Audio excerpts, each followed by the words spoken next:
Please হুদা ভাই এখন কথা বলবেন না। না না আমি কথা বলছি তো, জাভেদ জাভেদ জাভেদ আমার কথাটা শেষ করতে। আমার মনে হয় এখন এই আলোচনাটা আমরা বন্ধ করি। আমরা যে নিম্নপক্ষের right of the directly elected representatives যারা সোভারেইন, তাদেরকে আপনি আবার আন্ডারমাইনিং করা হবে, যে তাদেরটা আবার ওভাররাইট করা একটা আনইলেক্টেড বডির ক্ষেত্রে সেটা কখনো ডেমোক্রেটিক প্র্যাকটিস হতে পারে না। তো সেই জন্য এখানে একটু আপত্তি আছে। অর্থ বিল, আস্থা বিল, সংবিধান সংশোধন বিল এবং জাতীয় নিরাপত্তা উইদিন ব্র্যাকেট যুদ্ধ পরিস্থিতি, যেটা আমরা এগ্রিড হয়েছে প্রায় আর কি, আমরা নোট অফ ডিসেন্ট দিয়ে এগ্রিড হয়েছি, এই চারটা ক্ষেত্র বাদে বাকিগুলো উপস্থাপন হবে জেনারেল বিল হিসাবে, সেগুলো যাবে অ্যাকসেপ্ট দিস বিলস। তখন সেটা যেভাবে বলেছি ওইভাবে আছে। এইভাবে হলে আমরা আসি, আর এইভাবে না হলে উই আর সরি দ্যাট আমরা আপনাদের সাথে এই জায়গায় আমাদের একটু দ্বিমত আছে বা ভিন্ন মত আছে। Thank you very much. আমি এই বিষয়ে আর বক্তব্য না দিলে খুশি হব, না দিতে হলে আর কি, না দিতে হলে। Thank you. মাননীয় সহসভাপতি, আপনি কি পরিষ্কার হতে পেরেছেন যে সালাউদ্দিন ভাই কিভাবে হলে আছেন, কিভাবে হলে নাই? সেটা পিয়ারের প্রসঙ্গটা তো না, উনি ফাংশনের কথা বলছিলেন।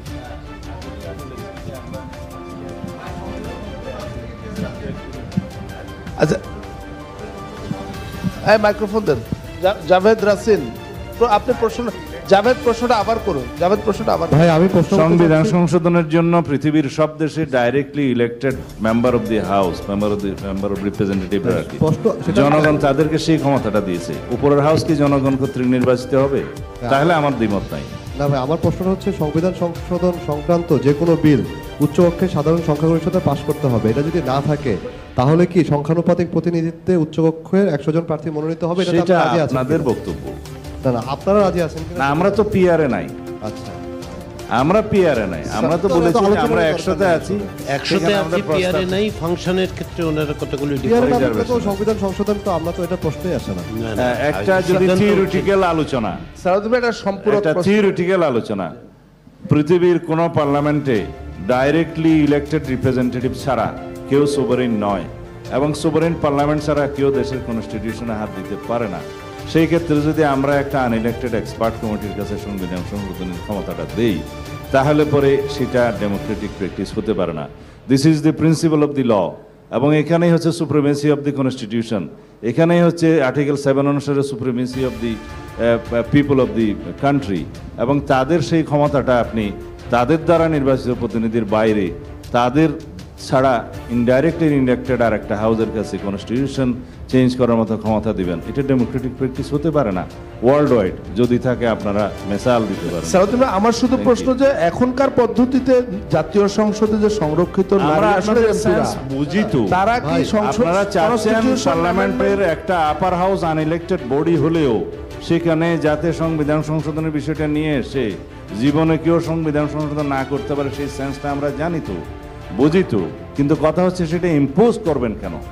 সেটা যদি জাতি সর্বসম্মতভাবে গ্রহণ না করে ইম্পোজ করাটা তো ঠিক না। এটাই হচ্ছে আমাদের বক্তব্য। আর থিওরিটিক্যালি কেন এটা ফিজিবল নয় সেই কথাটাই আমি বলতে চেয়েছি। আমাদের তো উদ্দেশ্যের কোনো ঘাটতি নেই, কিন্তু কথা হচ্ছে যে জাতির উপরে এমন এমন জিনিস নিপতিত না হোক, ইম্পোজ না হোক, যেটা পরবর্তীতে অনেক বেশি ডিফিকাল্টির সৃষ্টি করবে ন্যাশন পরিচালনা। থ্যাংক ইউ ভাই। মানে ভোটের অনুপাতে, ভোটের যে সংখ্যানুপাতিক প্রতিনিধিত্ব, এটা তো পুরো পৃথিবীতেই ডেমোক্রেটিক একটা প্রসেস। আমার মনে হয় আনইলেক্টেড জিনিস না। না না, এই থিওরিটিক্যাল ডিবেটে যাওয়ার দরকার নেই। আপার হাউসেও জাভেদ এই যেখানে লোয়ার হাউস গঠিত হয় সেক্ষেত্রে তো আলাদা। জাভেদ আমি আপনাকে যেখানে সালাউদ্দিন ভাই লোয়ার হাউস সালাউদ্দিন ভাই সেক্ষেত্রে আলাদা। ভাই, সালাউদ্দিন ভাই, সেম জিনিসটা আছে। আমি 90টা দেশে বিভিন্নভাবে পিআর প্র্যাকটিস হয়, সেটা লোয়ার হাউসের ক্ষেত্রে সালাউদ্দিন ভাই, সেই ক্ষেত্রে তো আমি যাচ্ছি। আপনার মনোযোগ আকর্ষণ করতে হাউসও আছে। লোয়ারে যেখানে অ্যালাউড তখন আপারে অ্যালাউড হয়। আচ্ছা, আপনারা কেউ আমার কথা শুনছেন যাচ্ছি না। আচ্ছা, শুনুন সালাউদ্দিন ভাই, পিআর নাই, সুতরাং আপার হাউসে পিআর আমরা না না স্যার, না না, আপনারা বলছেন শুনে, সেটা তো আপনারা বলেছেন, সেটা তো বলেছেন। আচ্ছা ঠিক আছে, আমার মনে হয় এই আলোচনাটা এখানে আমরা স্টপ করব। যে জনাব, না না, এইভাবে পয়েন্ট করেন না। না না হুদা ভাই, এই এক্সপ্রেশনটা কিছুদিন আগে আরেকজনের এরকম একটা এক্সপ্রেশন বসেন বসেন, না না আমি কথা বলছি তো। জাভেদ জাভেদ জাভেদ আমার কথাটা শেষ করতে।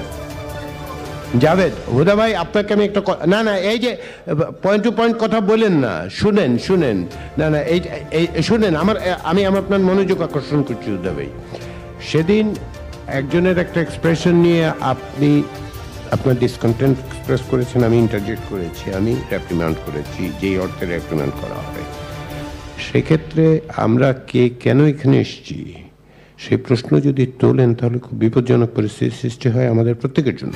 কারণ আপনি আজকে যদি জাভেদকে প্রশ্ন করেন তাহলে শুধুমাত্র রাজনৈতিক শক্তি হিসেবে না, আপনি প্রকৃতপক্ষে আমাকেও প্রশ্ন করতে পারেন তো। আমরা তো সে আলোচনায় যাচ্ছি না, আমরা প্রত্যেকের আপনার আচ্ছা তাহের ভাই আপনি এখন কথা বলবেন নাকি খাওয়ার পরে নামাজের পরে কথা বলবেন? না, ঠান্ডা হয়ে গেছে। প্রথম কথা হচ্ছে আমি যেটা মনে করি আর কি, আজকে সকালে আপনার না, এই কথাটা হয়তো বলতে পারে না আসলে। ঠিক আছে, আমরা আমাদের মানে ফুটে বেরোনোর পর থেকে বাচ্চা বয়স থেকে আমরা ফেসিবাদের বিরুদ্ধে লড়াই করে আসি। আর আপনারা এই ঠিক আছে, আমার মনে হয় এখন এই আলোচনাটা আমরা বন্ধ করি।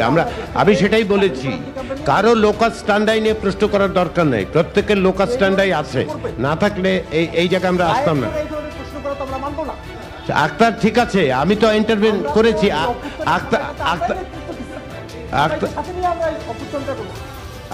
আক্তার আপনার কাছে আমার অনুরোধ যে ঠিক আছে, প্রত্যেকেই সেন্টিমেন্টটা বুঝতে পেরেছে, প্রত্যেকেই রেকগনাইজ করছে। আমার এজেন্সি নিয়ে প্রশ্ন ওঠে।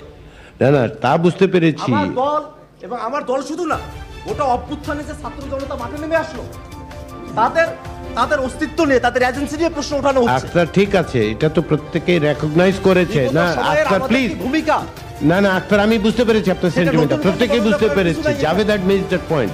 এখন আসেন আমরা, ঠিক আছে আপনার প্রশ্নটা মানে এটা ওনাকে এই প্রশ্নটা করার কারণে ওনার সরি বলা উচিত।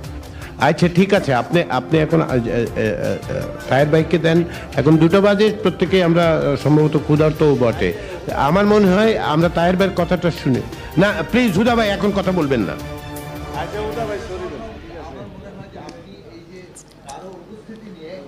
এই না না 1 মিনিট, না না সাকিব প্লিজ কন্টিনিউ করে নে আলোচনা। এইটা আপনি শুনেন, না না সাকিব এটা বললে তো হবে না। না না সাকিব, আমি আপনাকে অনুরোধ করছি, আপনি কথা বলবেন না, আপনাকে পরে মাইক্রোফোন দেওয়া হবে, আপনি যা বলতে চাচ্ছেন বলার সুযোগ দেওয়া হবে। এর আবার আরেকজন গিয়ে ওনাকে মাইক ধরা দিচ্ছে যাতে কথা বলে। একটু সরি বলে দেন, কেউ যদি মনে কষ্ট করে থাকে।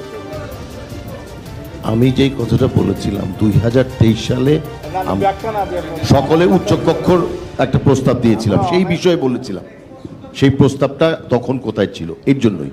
তারপরেও যদি কেউ আঘাত পেয়ে থাকে আমি দুঃখিত। ধন্যবাদ। আমরা এই পর্বটা শেষ